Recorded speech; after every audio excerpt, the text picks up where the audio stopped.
Welcome to Tech Right Now, the weekly podcast of the American Conservative. I'm Andrew Day, here with my colleagues Joseph Addington and Harrison Berger. We've got a great show today. We're going to be talking about AOC's performance at the Munich Security Conference. That's Alexandria Ocasio-Cortez, the congresswoman from New York. A lot of people think that she could be the next Democratic nominee for the presidency, and a lot of people are criticizing her performance at that conference. We're also going to talk about the DHS shutdown, which affects ICE. The Democrats and Republicans are arguing about ICE, and that's why the DHS hasn't been funded.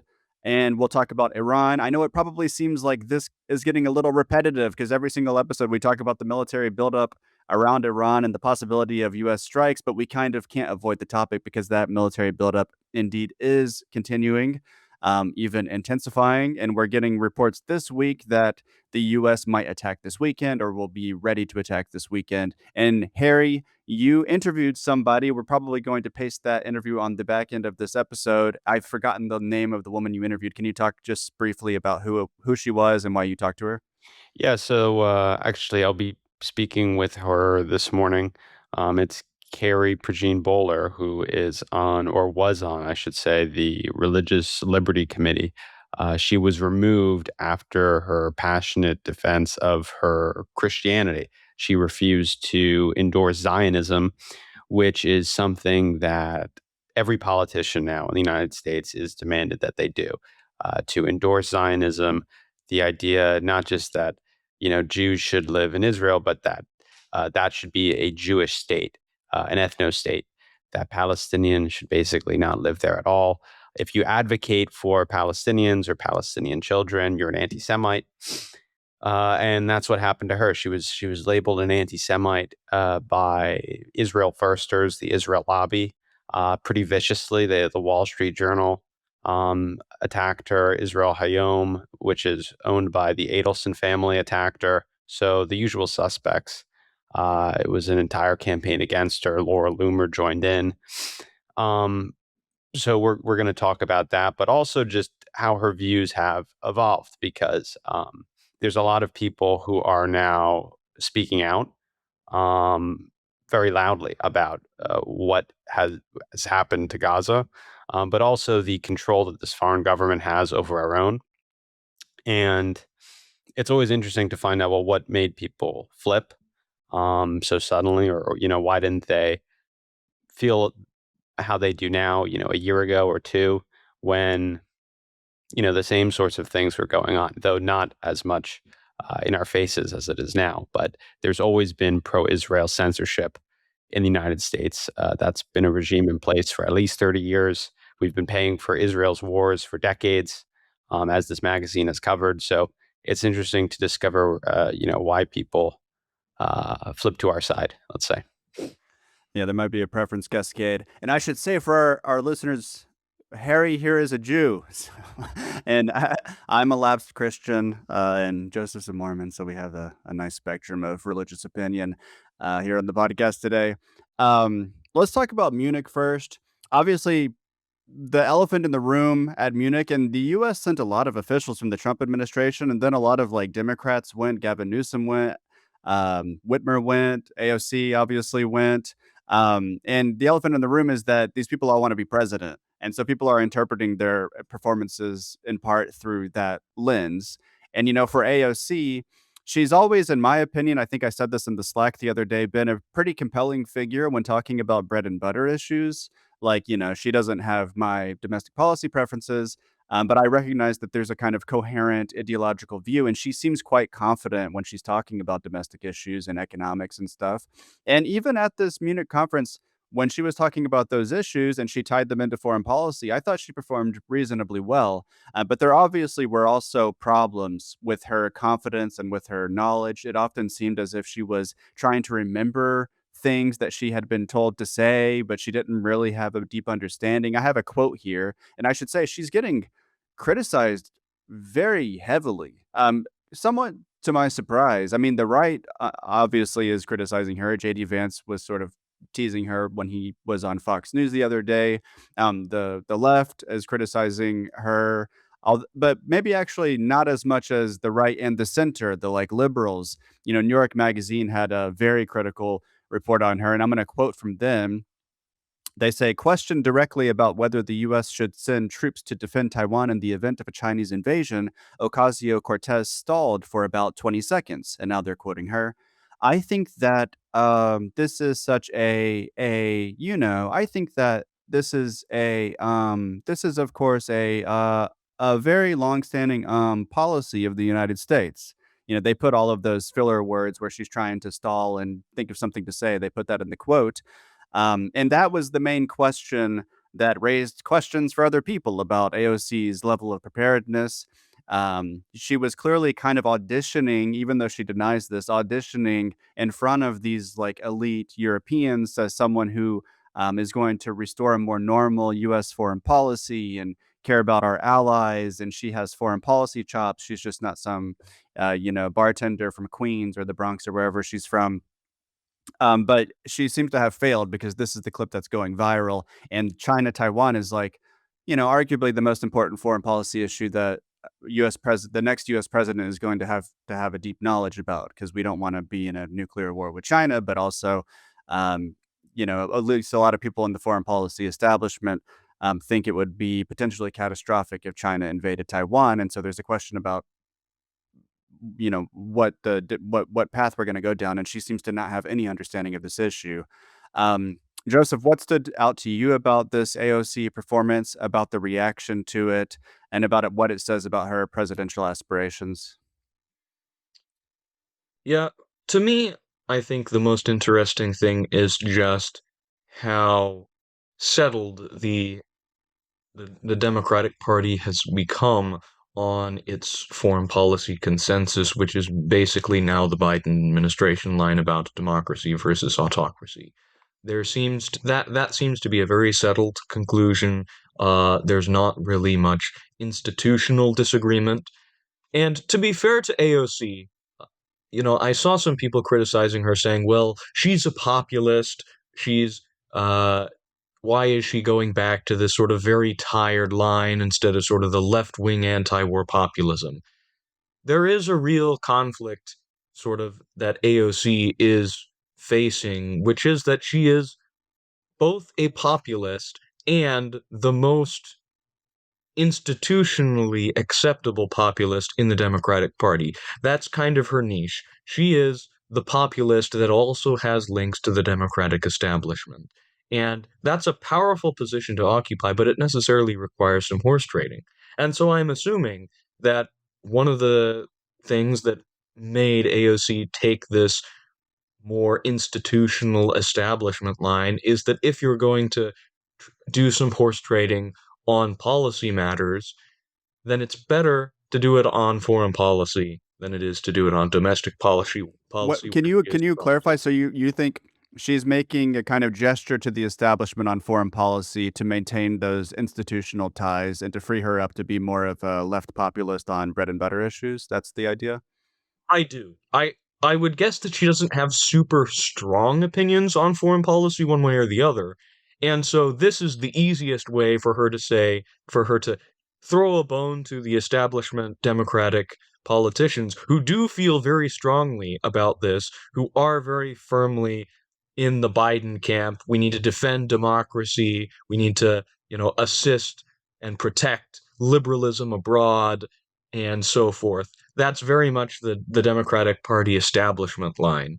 And so AOC can use this as a concession. The problem is her heart's obviously not in it. If you look at her performance in the Munich Security Conference, it's obvious that she has no real depth in foreign policy. This is not something that she's doing out of conviction or out of knowledge. It's a line that she's very deliberately taking, and it didn't go well for her. Yeah, Probably, and interestingly, and that's probably part of the reason for it. yeah.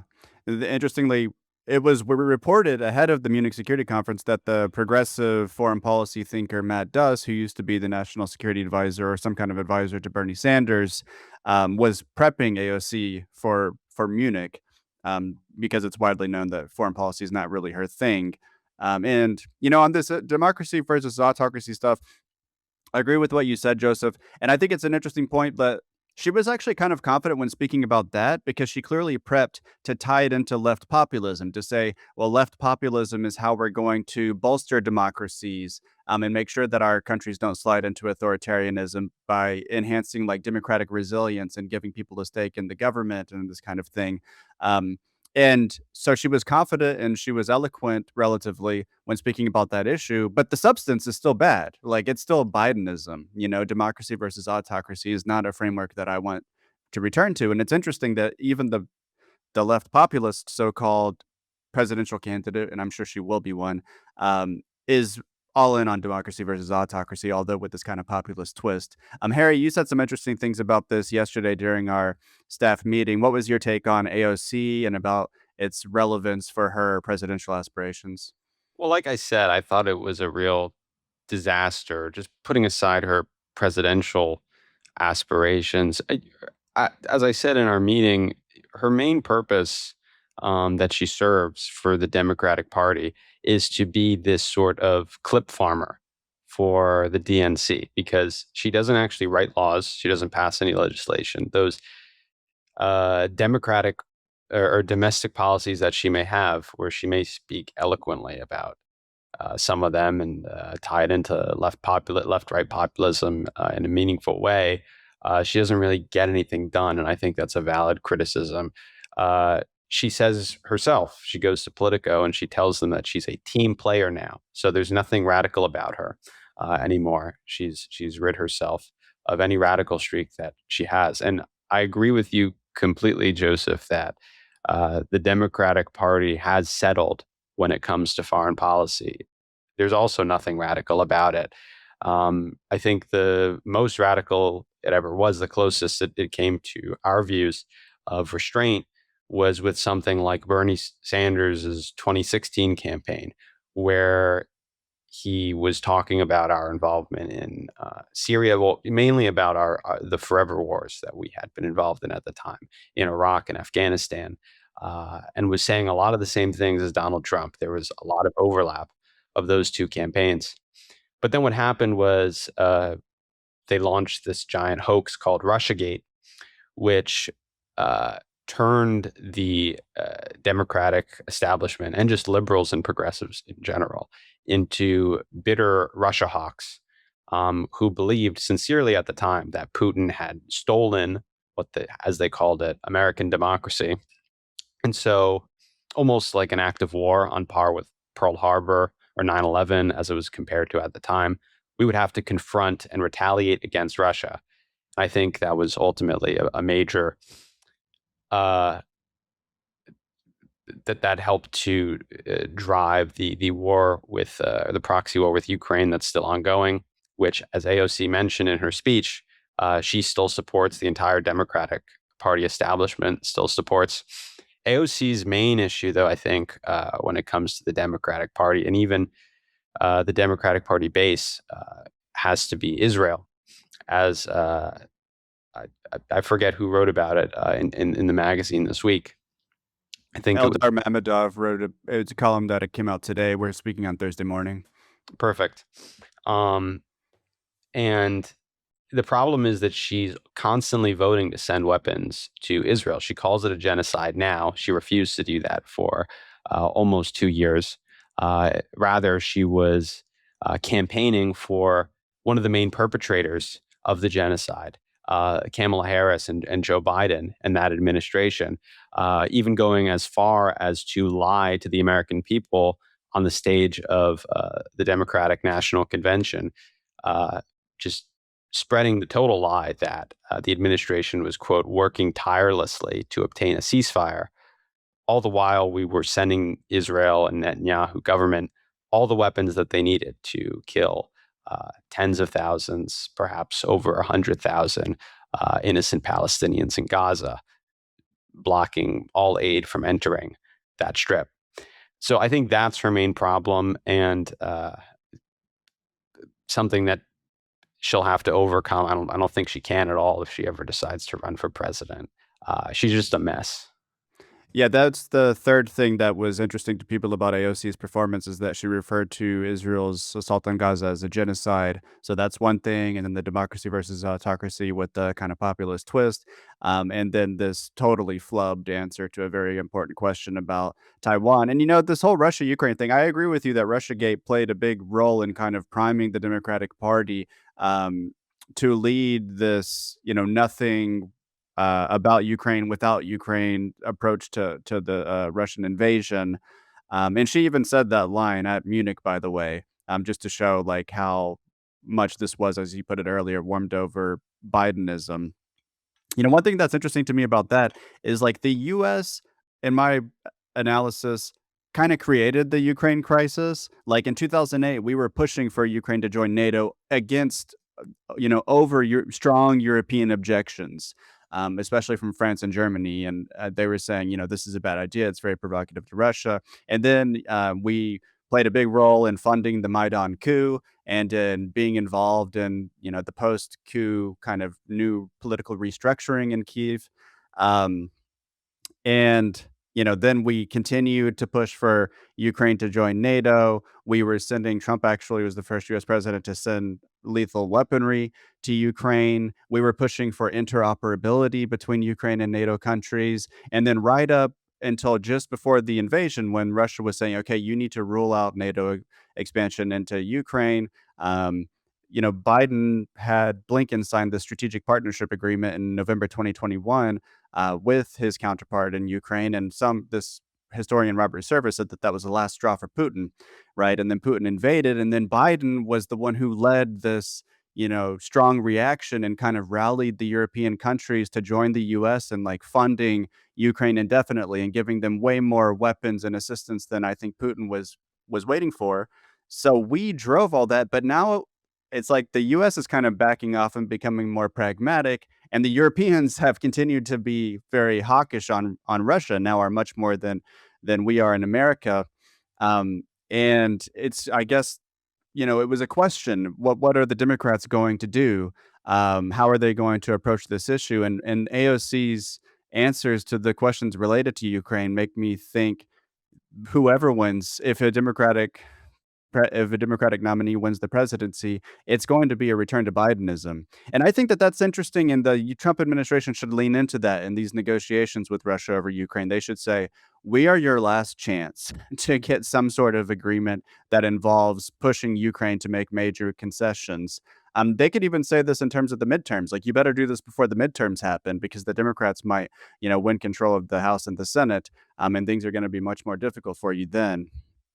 So that's kind of a silver lining, but it's a silver lining in this very darkly gray cloud, where the Ukraine proxy war, as you put it, is something that the Democrats apparently are still very committed to. Joseph, you wanted to say something? Yeah, I was going to say that I think that this is really sort of the natural equilibrium of the left and right that we're settling into. We had a strange interregnum there for a while, with the Cold War especially, that I think disturbed it. But I really do think that given sort of the nature of what sort of the left and right political spectrum looks like, the left is inherently universalistic.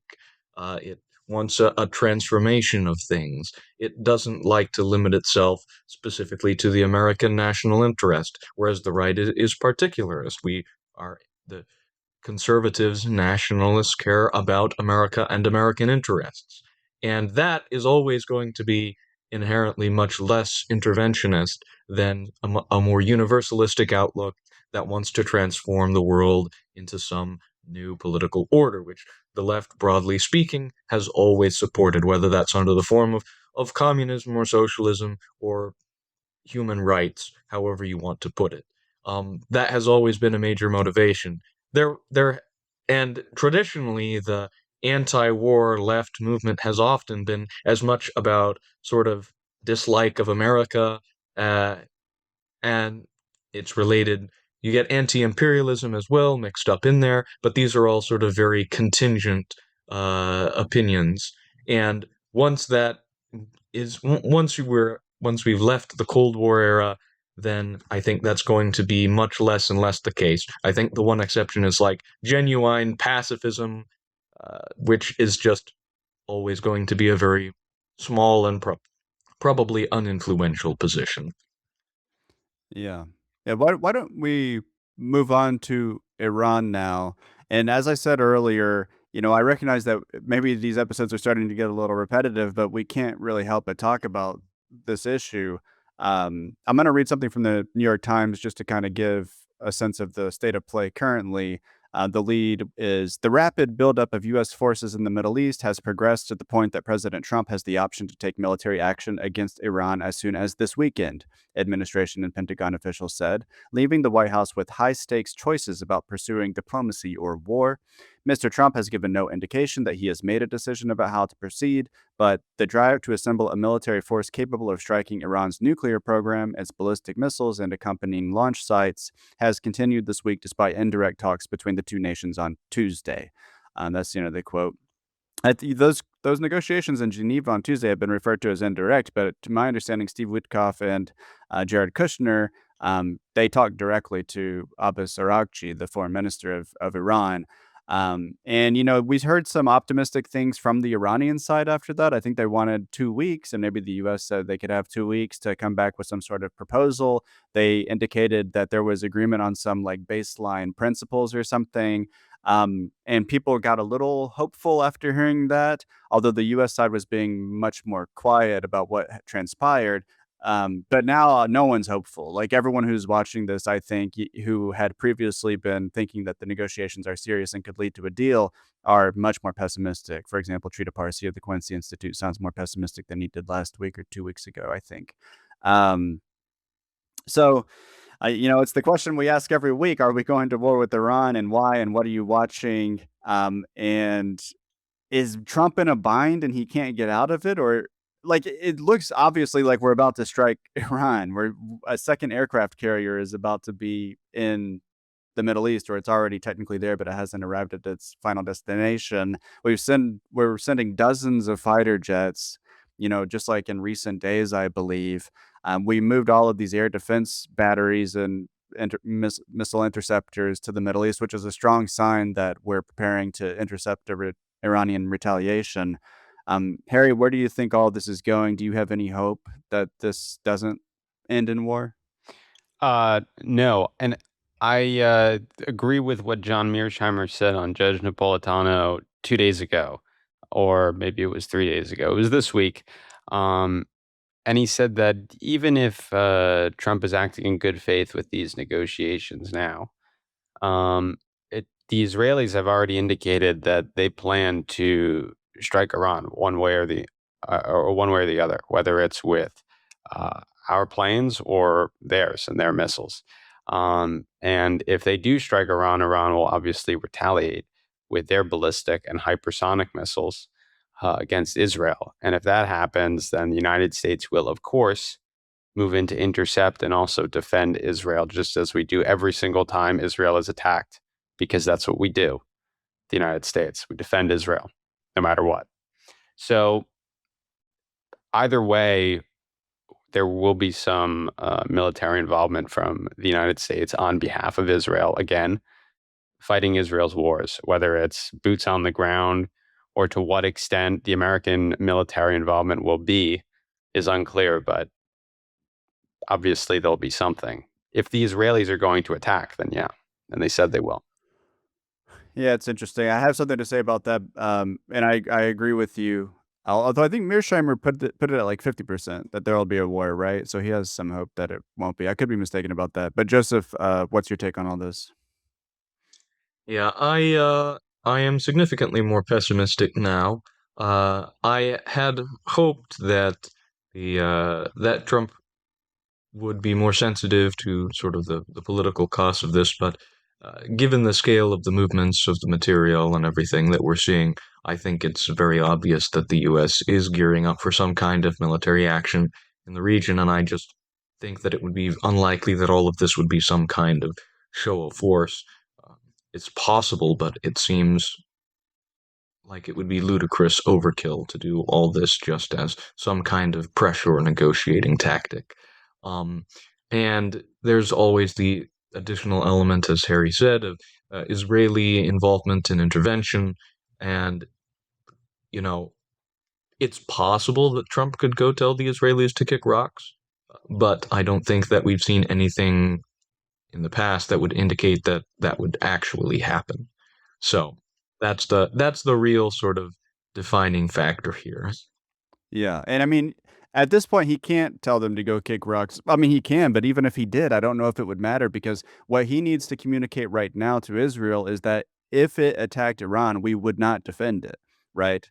Because that's the only way that we can avoid getting dragged into this war. But he's communicating the opposite signal by sending all of this military weaponry to the region because clearly we'll be capable of shielding Israel from an Iranian retaliation, and they know that. And people need to understand this dynamic.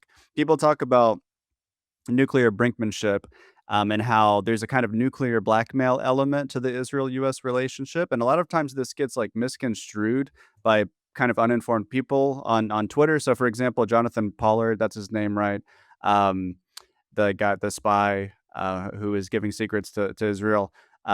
He had some video clip from a couple of years ago or something where he talked about how Israel needs to send a signal to the U.S. by putting like a nuclear equipped plane on a runway and saying, "We'll use this if you don't help us." It was something like that, and people thought, "Oh, he's saying that they will nuke America if we don't do what they say." That's not the implication. The idea is that if you don't shield us, if ballistic missiles are raining down on us, we might have to resort to nuclear weapons, right? And once you're in that position as a president where Iran, which does have ballistic missiles, and Israel is a very small country, so if a bunch of ballistic missiles are striking Israel, they could conceivably resort to nuclear weapons out of desperation. And you have to make sure we don't get to that point. Because once we get to that point, even the most anti-Israel person in the world would say, maybe we should shield them because we don't want a nuclear incident here. I saw that Sergei Lavrov, the foreign minister of Russia, in a recent interview was saying that the strikes on Iran last year by the U.S. were more dangerous than people had realized, and that they could have led to a nuclear incident. And I wonder if he's imagining this exact scenario because Israel is the country that has nuclear weapons. That I don't think he's imagining Trump was about to push the big red button. So that's one of the risks. And what I would want to point out to people is that U.S. interests here clearly do not justify courting that level of risk.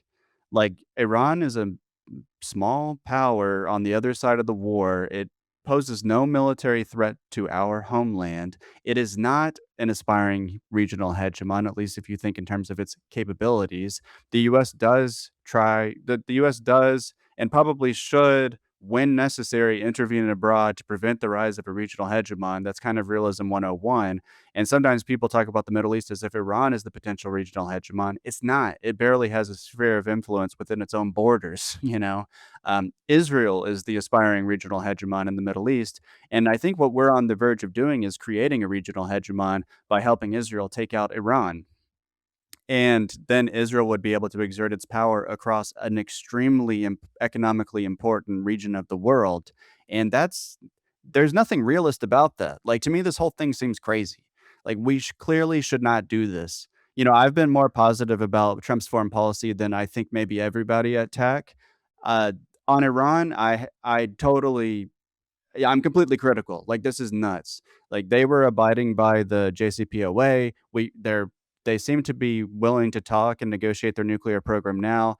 We, we do have an interest in them not developing a nuclear weapon, but we can clearly achieve that diplomatically. And so, if anybody from the administration is listening to this podcast, I hope that they urge Trump to listen to reason because this is potentially going to be very bad. Harry, do you have any last things you want to say on the topic? Yeah, I think you're absolutely correct. And the only reason that we would be doing this war against Iran, and I think that everyone or most people in the United States understand that this would be an Israeli war, not an American war. In fact, the administration, you'll notice, is barely trying to make the case publicly for this war. It's not really being telegraphed out there, and it makes you wonder why. I mean, the obvious answer is that there's no good reasons for this war, and they can't even come up with them. Uh, so I think they're aware this is a war for Israel. Um, just like I think people were aware that the Iraq War at this point, most people understand that that was a war on behalf of Israel, just because of the nature of social media. These old clips of Netanyahu coming to Congress in like 2002, begging the United States to intervene on his behalf to take out Saddam Hussein, but then also to take out Iran. I mean, these sorts of things go viral. Um, Everyone and their mom and grandmas has seen it. And so I think it's different this time. And they can do this. It'll definitely hurt Trump in the polls. We're seeing that already. Uh, his popularity shrinking almost on a daily basis or a weekly basis. There's that classic Trump tweet, of course, where he says, "Oh, Obama, his polling is so terrible. He's such a weak president right now. He's definitely going to bomb Iran to make up for it."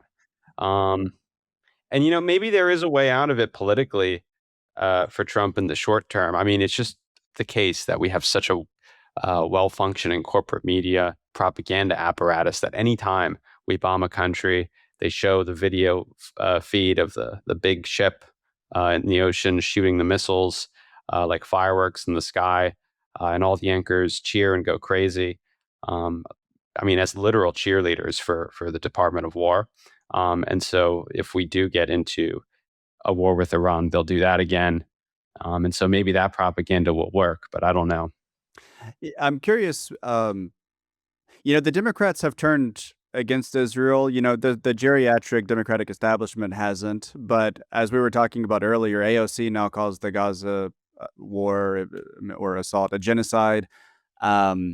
Democratic voters are extremely critical of Israel, and Benjamin Netanyahu has made this political bet on the Republican Party. It's one thing that Israelis criticize him for doing, because previously the Israeli government would always try to maintain good relations with both parties so that no matter who was in power in America, Israel's American support was secure.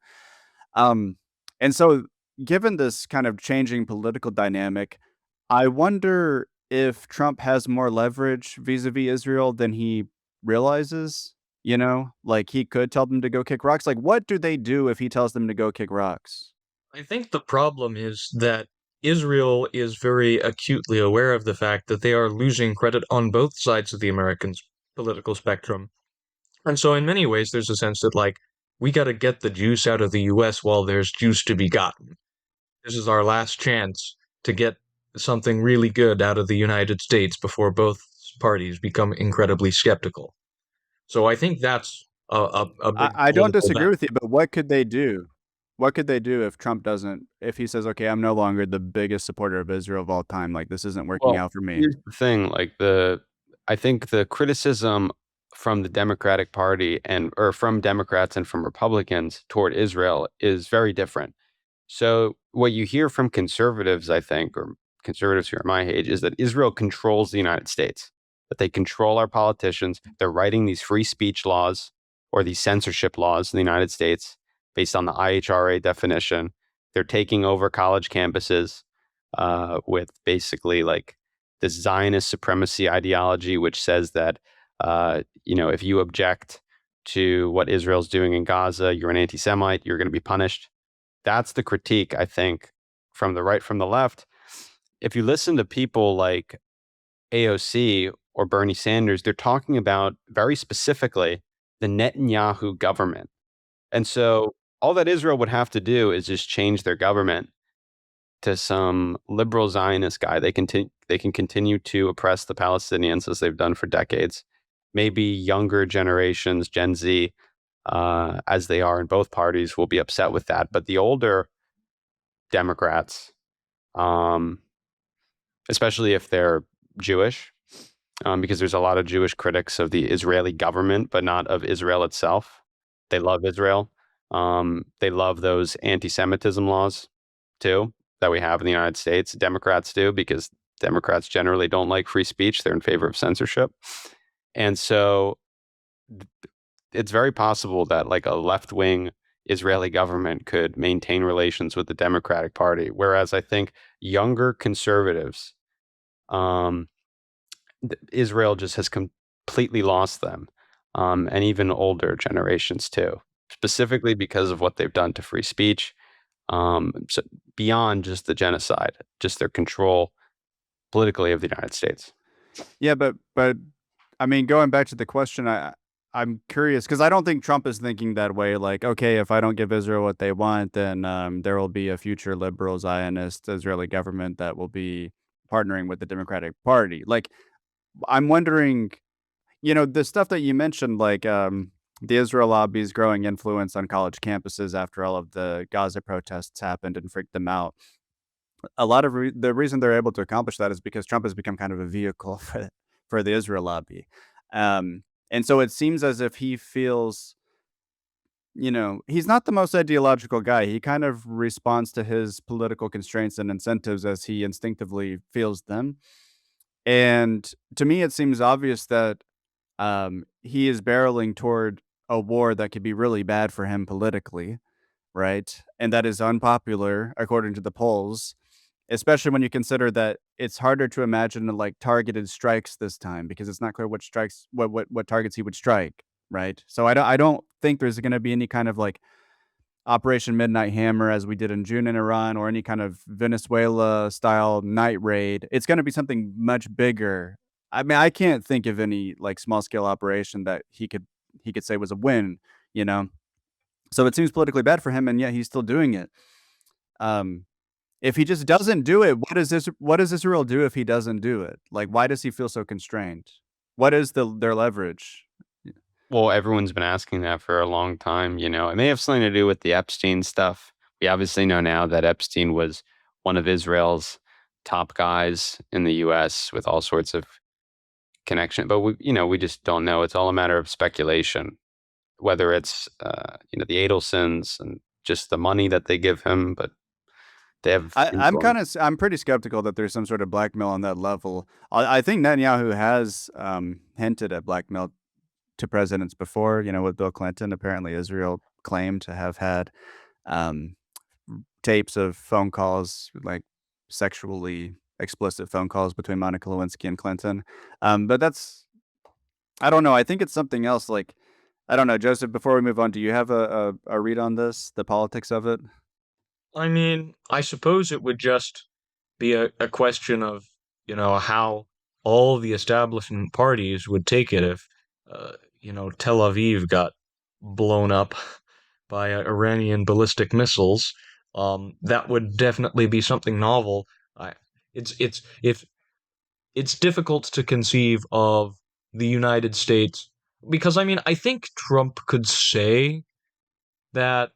I think one of the problems is even if Trump did tell Israel to kick rocks, would the Israelis even believe him? Is there any reason to suppose that they wouldn't just say, "Well, the U.S. has always protected us in the past"? There's Why would we believe them if they say they're not and just attack Especially Iran now anyway? with all of our military equipment in Right. the And Middle just attack East. Yeah. Iran anyways and bet that the United States broadly, American political leadership won't stand to see just Iran blow up Tel Aviv with ballistic missiles. That would be my guess.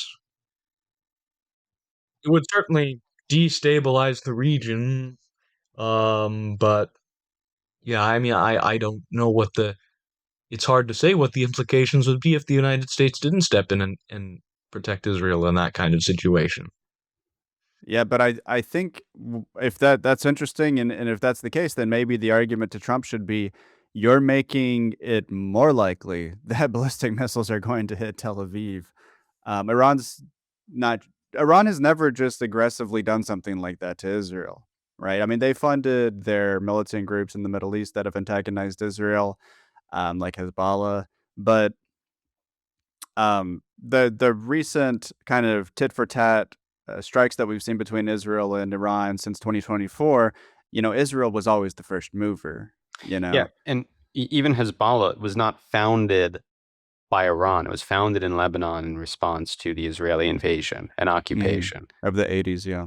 So it's not like an Iranian group. They always label these groups Iranian proxy groups, or the Houthis, the Iranian proxy group.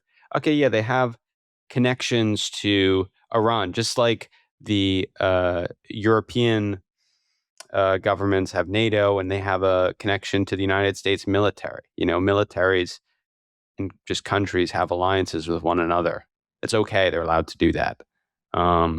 Yeah, I agree. The whole network, the whole axis of resistance is, for Iran, it's a deterrent thing. It makes it, in their view, less likely that Israel will attack them because there are these so-called proxies, and I agree with you, that's not a good word because they're not remote controlled by Iran. Hezbollah probably is the one that's most influenced by Iran.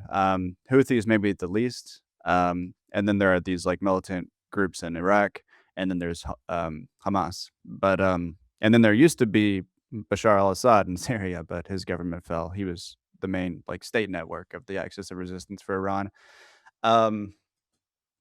Yeah, I don't know. Like, to me, it seems like this is all bad for Israel potentially. And maybe if Trump is doing this for Israel, which seems undeniable, that should be pressed to him. Like, but yeah, I don't know. Netanyahu is really a risk taker, but we'll see. I think it could go really sideways really fast. Last year, before the June war, I was predicting that we would get involved because Israel would move in and then we would join their war. And that's what happened. This time, I think we will go in first, or we'll go in with Israel in some sort of joint operation that includes like special ops as well as a significant bombing campaign of Iran's ballistic missile sites and their launchers and stuff, and probably trying to kill as many of their leadership as possible. And didn't Rubio tell Congress we don't know what happens next if we do that? Okay, that's honest. We have no freaking clue what happens next. If we kill Khamenei, if we kill Pezeshkian, the president, if we kill political leaders, it seems likely that the IRGC is just going to take over and rule that country. And that sounds bad. Why the hell would we want to do that? So this all seems like a really bad idea. I think we need to move on just briefly to our last topic. Joseph, can you just kind of briefly inform us what's going on with the DHS fight? ICE, the immigration enforcement body, is organized under the Department of Homeland Security, and what's going on there? Sure. So the government passed at the end of January and at the beginning of this month, continuing resolutions to fund the government with the single exception of the Department of Homeland Security. Democrats refused to vote to fund it because they believe that the deportations, the behavior of ICE and Border Patrol is out of hand. They're unhappy about the shootings in Minneapolis of Good and Preddy, and so they are advocating for a series of reforms. They want ICE officers to go unmasked. They want them to display identification at all times. They want body cams. They want some other kinds of training and use of force restrictions. Republicans said, we're fine for body cams. We're happy to have ICE officers wear body cams, but we don't want to do essentially the rest of the demands that the Democrats are making. And so now the DHS is not being funded, and so most of the department is shut down. Ironically, with the exception of ICE and Border Patrol, which can draw on all the funds that were infused into them from the One Big Beautiful Bill. They have a ton of funding that they can draw on to continue their operations there, because the Trump administration and Congress worked to make major funds and to support deportations. So right now, in one of the grand ironies, the DHS's Office of the Inspector General, which monitors abuses and things like that in ICE and Customs and Border Patrol, is shut down, but deportation efforts are still ongoing. And so currently there's a partial government shutdown going on, and there's no clear resolution at the moment. Yeah, I mean, it seems like people generally think the Republicans and Democrats are quite far apart on this, and the Democrats have kind of an interesting political bind. But I think that brings us to the end of our conversation, but not the episode, because as we mentioned earlier, Harry is about to interview. What's her name again? Carrie Prejean Boller. Carrie, and she's like a former model, right? Is that right? She was, I think, Miss California. Yeah, you know what? There was I'll talk to her about it, but she was in a contest, I think, for Miss USA or Miss America, one of the pageants, and was asked a question. This was, I don't know, like 10 or 15 years ago, so I don't really remember it. She was asked a question about gay marriage, and she explained, well, I people can do what they want, but I just personally, because of my religious preferences, don't am against it. I just not like going out into the streets, going to pride parades was basically her position, and it was long before uh, This gay was in marriage was 2009, like I believe. yeah, okay. So it was long before, or around the time that it was becoming popular. I mean, there was still a divide in the country. I think Hillary Clinton Barack was against Obama it at was the still time. against it at the time. Yeah. Yeah, it's Right. interesting. If you Barack Obama, like I remember all that stuff. So I remember the transition from people being opposed to gay marriage to like to the point where even people like Barack Obama and Hillary Clinton were opposed to it, to like a strong majority of Americans were in favor of it. Obviously, the Supreme Court kind of led that, and Joe Biden played an interesting role, if I remember correctly, in changing the Democratic Party position by saying it was a good thing to legalize gay marriage. And then Barack Obama had to say the same thing. And then when Barack Obama did, the Democratic Party polling, it like flipped, especially among Black Americans. And then all of a sudden, America was like pro gay marriage. Yeah. Um, but I think so. I think she got in trouble for all that. There was a big controversy, and now she is, just speaking her mind. That's as an American, just as her free speech rights allow her to do, expressing what she believes and getting in trouble for it once again. So I think that's pretty interesting. I'll talk to her about it. But didn't she say some like, I'm so vaguely aware of this person and this controversy, but didn't she say some like pro Candace Owens stuff? Isn't that a big part of this? I don't think it was pro Candace Owens, but they definitely share critiques of the Israel lobby and mainly the pressures that are placed on Christians to endorse Zionism. She was asking this panel, which included this Jewish student named Shabbos Kestenbaum, who was one of the plaintiffs that sued Harvard. He spoke at the RNC. He was on System Update where Glenn Greenwald interviewed him. And it just the usual Israel firsters who insist that if you criticize their favorite foreign government, and they'll invoke their religion, which I think is a very slimy and see-through and manipulative tactic that they do to say, oh, well, if you are criticizing my favorite foreign government, it's offensive to me and you're violating my religious rights and religious freedoms because they do this thing of equating Judaism and Zionism. Like it's an actual tactic. Harry, do you as a Jew do you perceive any kind of anti-Semitism in the kind of Candace Owens wing of the online space? And does it concern you? I mean, it depends on.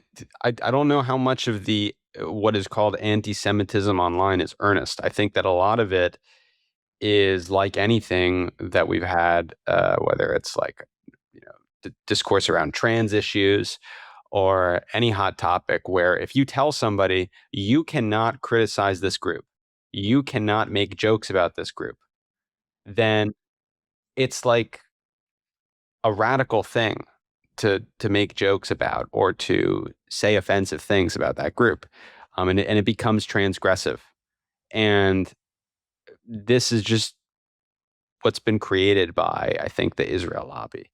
So yeah, there's definitely people who do not like Jewish people. There are definitely people who believe that all Jews are these hardcore Zionists who are pro genocide. In fact, if that was the truth, if every single Jewish person was like pro genocide, like a lot of Israelis are, then maybe there would be reasonable grounds for anti-Semitism. But that's just not the case. There's plenty of Jews like Norman Finkelstein.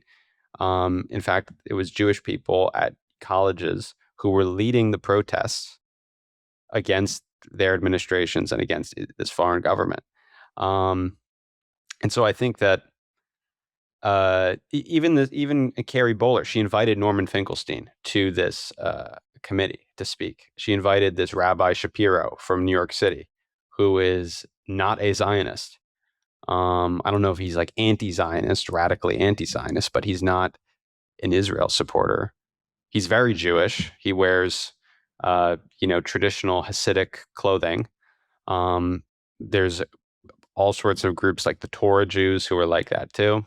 Well, a lot of them are like, yeah, they're very much anti-Zionist, right? And they're kind of they think that the establishment of Israel itself was like a bad idea and kind of un-Jewish religiously. Well, this is what Jeffrey Sachs says because he knows the history too, which is that it was a group of secular Jews from Eastern Europe who, against the wishes of the rabbis of the time, founded Israel. I mean, a lot of the more religious Jews came to the United States after the Holocaust. They didn't go to Israel. They spoke Yiddish too. They didn't speak Hebrew. They just resurrected this dead language and really just invented this country of Israel where a civilization had already existed, which was the Palestinians. And Jews and Christians. Yeah, sure, but mostly some Palestinians are Christians, right? So people who had lived there for hundreds and some even 1,000 years. So, which was not the case with people like Benjamin Netanyahu's family, who came from Eastern Europe, Poland, and right? changed their last names and that kind of thing. So we discussed that, and we'll talk about. Maybe I'll raise some of those objections that people have to just rising anti-Semitism in the United States, which I think is often mislabeled, but it is true that you do see at least more anti-Semitic sentiments. They're more visible. Definitely. On social media. Yeah, that seems undeniable. Well, I think that brings us to the end of the conversation. I want to thank you, Joseph, and you, Harry, for the illuminating discussion. And I want to thank our listeners for listening until the end. See you next time. Well, we could start here. You were involved in this really viral exchange on the Religious Freedom Commission, which you were a part of. It ultimately led to your removal from that group. Among other issues that you raised, you challenged a panel of Israel loyalists on their insistence that criticism of Israel is this form of anti-Semitism. And then, as I said, a couple of days later, you were kicked off of that panel for your opinions. Can you talk a little bit about what happened there? From my understanding, this was a conflict that had been brewing for some time, well before that meeting. Yeah. So this has been, I would call it a witch hunt. They've been trying to get rid of me since the very beginning, since I started, using my personal social media platforms to talk about what was going on in Gaza. As a pro-life Christian, I couldn't deny my eyes and see the horrific suffering that the Palestinians were enduring. So I started posting, and I knew that would potentially come at a cost, as I'm serving on this Religious Liberty Commission, because I knew that they're very pro-Zionists, and but I knew that I had to do it, and so I thought that they would just respect my religious freedom, even though that they didn't agree with me.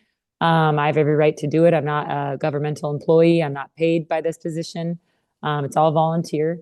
And so back in August, I got a call from the White House, and it was a woman named Mary Sproul, and she asked me to resign from this commission.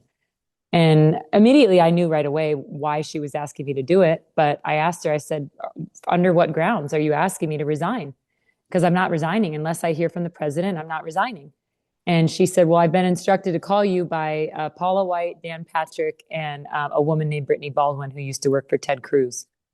So that's kind of the backstory. So these are all very pro-Zionist, people who were pressuring, obviously, someone within the White House to call me, asking me for my resignation. So I wasn't sure if the president even was aware of this. And so when I saw him at the following hearing, he reassured me that I was going to remain on this commission and that he knows the real me, and he kind of saved me. And so I stayed on the commission. I kept, posting about what I believe, my religious beliefs. And then Dan Patrick and Paula White called me one day and said that I wasn't allowed to post at all. And they said that I had to stay off social media, and that anything that, I was even thinking about posting, I had to run by Paula and get her permission on, and just trying to silence me. And so this was all leading up back in August. And then, obviously the hearing happened on Monday, where I was just fed up, and I just said, this is crazy. I can't even voice my own opinions on my religious beliefs here on this Religious Liberty Commission. And so I started asking questions. What is an anti-Semite? Under IHRA, there's certain things that are concerning to me as a Christian that define anti-Semitism, and I have a problem with that. So we should be able to have these discussions. People shouldn't be silenced, canceled, or kicked off religious commissions for their religious beliefs. Yeah, and people should go back and watch that panel and your questions to those panelists. They were very important. The responses that a lot of the Israel loyalists gave to your questions, particularly the question you raised about whether or not anti-Zionism is this form of anti-Semitism, were pretty incredible. You invited a number of Jewish Americans like Norman Finkelstein, among other guests, to speak at this commission. How and why or when did you discover him? And why did you feel that it was so important and necessary to bring Jewish Americans like him? Yeah, I knew that if we were going to have a topic on anti-Semitism, that I would want to hear from Jewish Americans who are facing real anti-Semitism here in America. And many of these people that I recommended, these Jewish Americans, Rabbi Shapiro out of New York, Miko Palad, he's based in DC, and then Norm Finkelstein, and another man named David Spelvik, he's based in New York. They're all Jewish Americans, but they're not the right Jews for this commission because they weren't Zionist Jews. And so they were all rejected. I in fact invited 2 Palestinian Christian groups to come and speak, giving their side of the story on this entire anti-Semitism, hearing. And so it was very obvious that the only people that were hijacking this hearing were these Christian Zionists like Paula White and Dan Patrick, who were refusing to hear from a rabbi. Who better than a Jewish rabbi in New York who has been fighting against Zionism for over 40 years, to come and speak at this anti-Semitism hearing? They didn't want to hear from him. Why?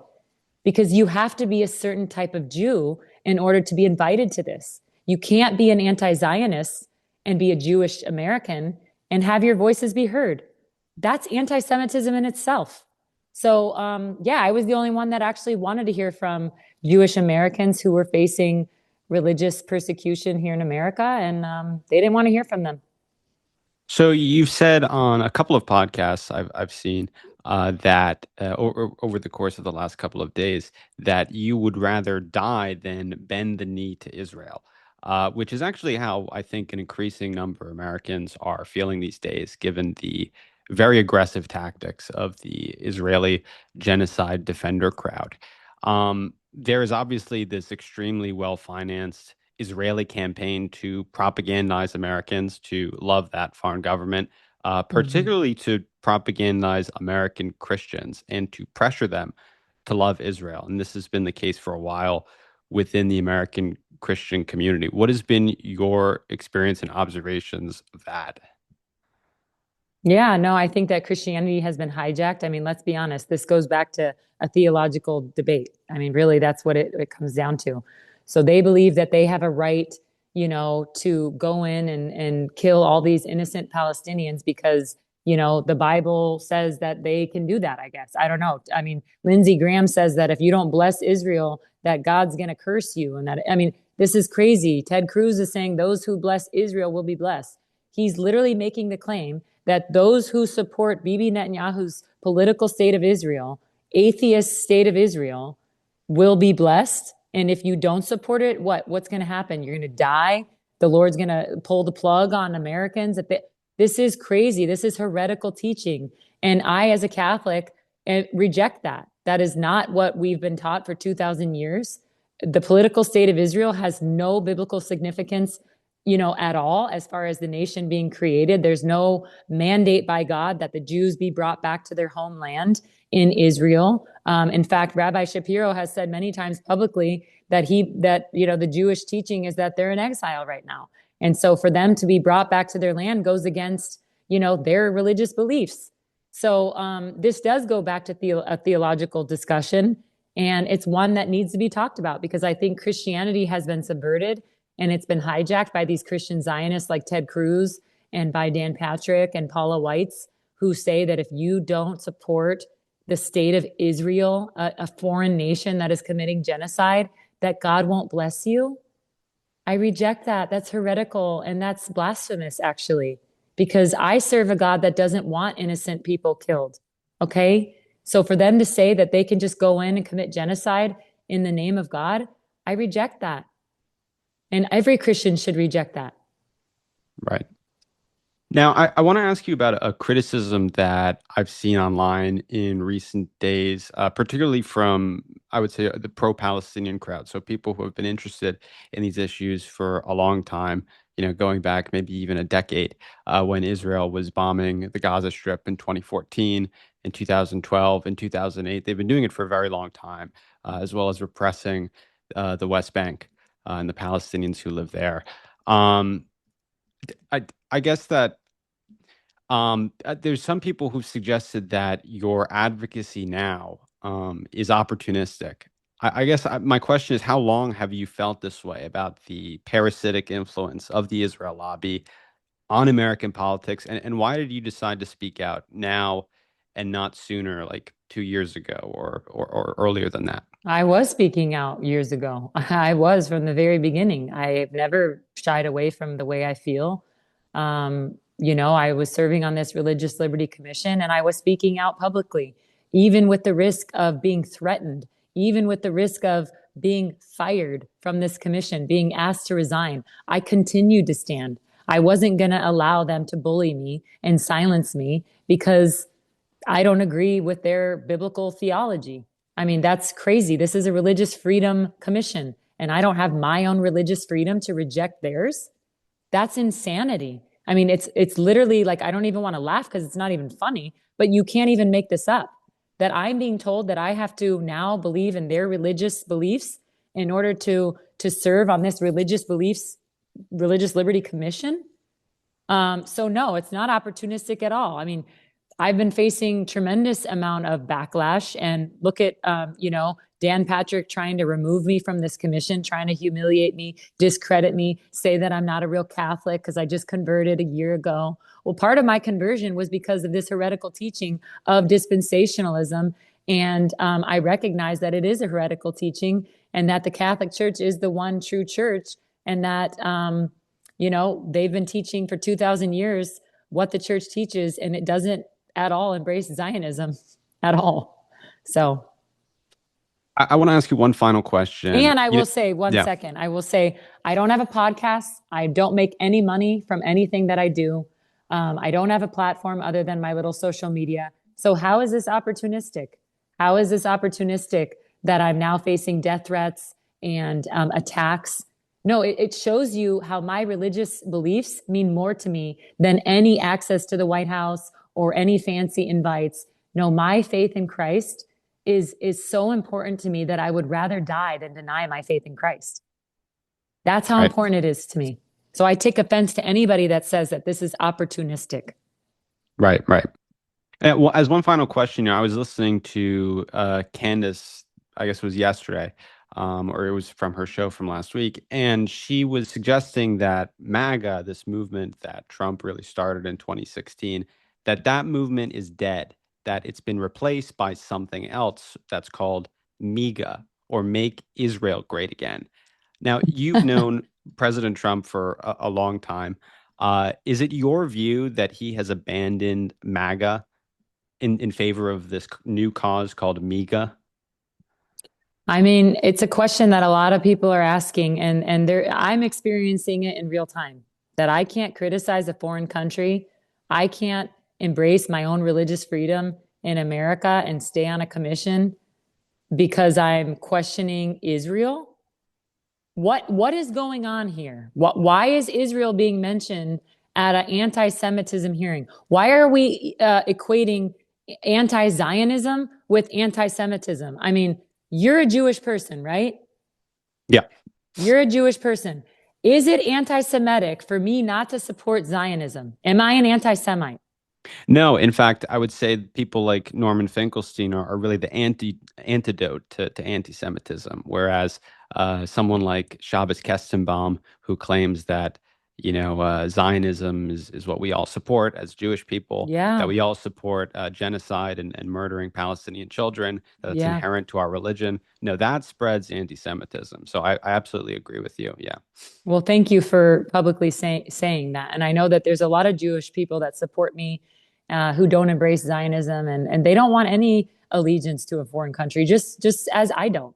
I have nothing to do with Israel. Why is Israel being discussed at an American religious liberty hearing? And now I'm being kicked off an American religious liberty commission because I'm not supporting a foreign nation.